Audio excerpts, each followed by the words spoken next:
You feel empty because your life is no longer a conversation with your own depths. The images that once emerged from dreams, the signs that quietly guided the inner path, have been silenced by the unrelenting machinery of outer expectation. The soul speaks in symbols, but when you no longer listen, when you laugh at myths and scoff at silence, you lose the thread that once stitched your being to something eternal. You begin to live only at the surface, and though the surface may be filled with motion, it cannot nourish. One can possess everything and still feel hollow if they have lost the bridge to the inner world, and so the emptiness grows, not from lack, but from disconnection. The world becomes louder, but within all becomes still, lifeless, unmoved. It is not because your days are unproductive, nor because your relationships lack affection, but because you have turned away from the mystery within you. You have traded meaning for efficiency, truth for certainty, and wonder for control. You do not suffer because your life is without pleasure. You suffer because it is without depth. That haunting sensation of emptiness is not a problem to be fixed, but a message to be understood. It is your psyche calling for reunion with the parts of yourself you have left behind. The forgotten child, the rejected shadow, the abandoned dreams. You walk forward but leave pieces of yourself scattered like breadcrumbs in your past, and now the soul starves from that fragmentation. No one teaches you how to return to yourself. Schools do not speak of the soul. Families, often lost in their own unresolved fears, repeat inherited blindness. Society thrives on your outer mask and pays no mind to your inner wilderness. And so you forget there ever was another language, another way of seeing, another voice, one that whispers from below the surface, asking not for progress, but for presence. You feel empty not because you are broken, but because you are estranged from the very thing that makes you whole. The soul does not shout. It retreats, it waits, it speaks in subtle symbols and haunting moods. Its absence is not punishment, but invitation. In the silence, in the ache, in the vague hunger you cannot name, it waits for you. The paradox is that the world will applaud you more when you ignore your emptiness. It will reward your disconnection if you are functional. It will praise your productivity, your resilience, your smile, so long as you do not disturb the waters with your questions. But underneath the applause, the soul withers. That is the true cost, and eventually, the mask you wear to survive begins to suffocate the face beneath it. Your laughter becomes a performance, your confidence becomes mimicry, and in quiet moments the hollow gnaws, reminding you that there is more, that there was more, that there must be more. The reason this emptiness returns, even when you've achieved what you set out to, is because your goals were shaped by the ego and not by the self.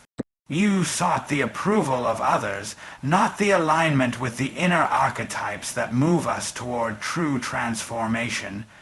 You did not descend into the depths to encounter your unique myth, your symbolic death and rebirth. Instead, you tried to fit into stories written by others, safe, predictable, and utterly foreign to your essence. But the psyche rebels.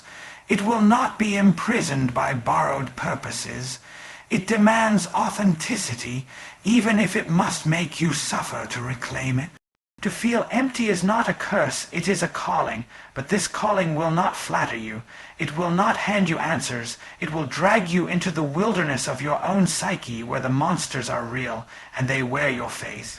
You will not be rescued there. You will be remade. For in that emptiness is the potential for total transformation. Not the superficial kind that changes your habits or your goals, but the radical reorientation that comes when you reclaim the lost parts of your soul and dare to become whole. The pain of emptiness is not the sign of failure. It is the evidence that you are being summoned to the deeper life. You feel empty not because there is nothing inside you, but because there is something vast, waiting, unheard, and unseen. Ask ChatGPT, you said. Give me best 2 keynotes, don't expand them. ChatGPT said, you feel empty because you have abandoned the dialogue with the unconscious, replacing the soul's symbols with the noise of the world. Emptiness is not the absence of meaning, but the absence of connection to your own inner truth, long buried beneath roles you were never meant to play. You said, keynote no. Want to expand it into 900 best words. Don't add ending sentences. Don't add any headings, ChatGPT said. You feel empty because you have abandoned the dialogue with the unconscious, replacing the soul's symbols with the noise of the world. In your earliest moments, the world within was vivid, alive, populated by dreams, images, sensations that had no language yet spoke with the clarity of feeling. But slowly, that inner realm was muted. Education, expectation, and repetition trained you to turn your attention outward, to make meaning from what others could measure. You were taught to interpret success in numbers, happiness in smiles, love in approval. And in this turning away from the unseen toward the visible, you lost the capacity to hear your own depths. The unconscious is not some distant void, but the unseen half of your being. It is not less real because it is less obvious. In fact, it is more real precisely because it is not dictated by appearances. It operates through symbols, myths, images, and emotional truth. Its language is not linear, and that is why modern life, which prizes logic and control, so often rejects it. You began to feel empty when you stopped listening to your dreams, when you dismissed the strange moods that arrived uninvited, when you ignored the tension between who you are and who you pretend to be. These fragments, these subtle messengers, they never stop speaking, but the noise of daily life becomes so loud that you mistake their whispers for silence. The modern world has no patience for the unconscious. It wants results, productivity, clarity. There is no space for the sacred ambiguity of the inner life. You are told to move forward, to achieve, to progress, but not to descend. Descent is uncomfortable. It brings you face to face with questions that have no answers, wounds that have no remedies, yearnings that cannot be fulfilled by anything outside you. You learn to avoid this terrain because it doesn't give you power. It asks you to surrender. The unconscious is not a servant of the ego. It does not care for your plans. It cares only for your wholeness, and when it is ignored, it does not disappear. It grows heavy, it festers, it turns into a subtle sense of lack, a grayness behind your smile, a persistent fatigue that no amount of rest can cure. You feel empty not because you lack purpose, but because you have substituted purpose with performance. You perform the version of yourself that you think will be loved, admired, successful, safe, but that performance is not sustainable when it is severed from the soul. The unconscious cannot support a mask. It wants the truth, and it begins to withdraw its energy when you betray it. That withdrawal is what you call emptiness. You think something is missing. You think something must be added, but in truth, something has been silenced. Something has been pushed aside, buried under layers of identity that never belonged to you in the first place. People do not realize how much their vitality depends on this inner dialogue. They think it is enough to be physically healthy, socially accepted, outwardly stable. But without the nourishment of the symbolic life, without moments of solitude in which the soul can speak, without honoring the inner figures that live within the psyche, you become spiritually starved. You can have every reason to be happy and still feel utterly lost. That loss is not mental illness, it is not weakness, it is the symptom of disconnection. The unconscious, when engaged, gives life color, texture, resonance. Without it, life becomes flat. Events happen, but they don't mean anything. Achievements pile up, but they don't satisfy.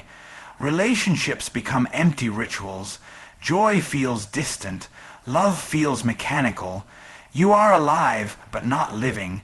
The symbols of the unconscious are not just fantasies or decoration. They are the carriers of your deepest truth. They are the pathways to integration, to wholeness, to meaning. When you dream of drowning, of flying, of being chased, it is not nonsense. It is your soul speaking in its mother tongue. When a certain image keeps returning to you, a place, a figure, memory, it is not a coincidence, it is a door, but we no longer know how to open those doors. We have replaced the mystery with method, the ritual with routine. We scroll when we should reflect. We distract when we should descend. We seek others when we should seek ourselves. The unconscious demands a return, not a regression into childhood, but a reconnection to the archetypal, to the ancient, to the timeless patterns that lie beneath your conscious life. Until that return is made, you will continue to feel empty. You will continue to chase meaning in places that can never truly give it. You will seek the next relationship, the next job, the next adventure, always hoping that it will fill the void. But the void is not outside you, it is within, and it is not a flaw. It is a doorway, but to pass through, you must first stop. You must listen.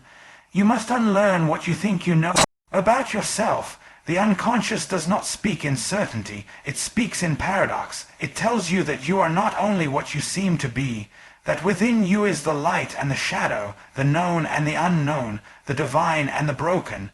It is this dialogue that gives life its richness. Without it, you are an actor in a play you did not write. With it, you become the author of your own myth.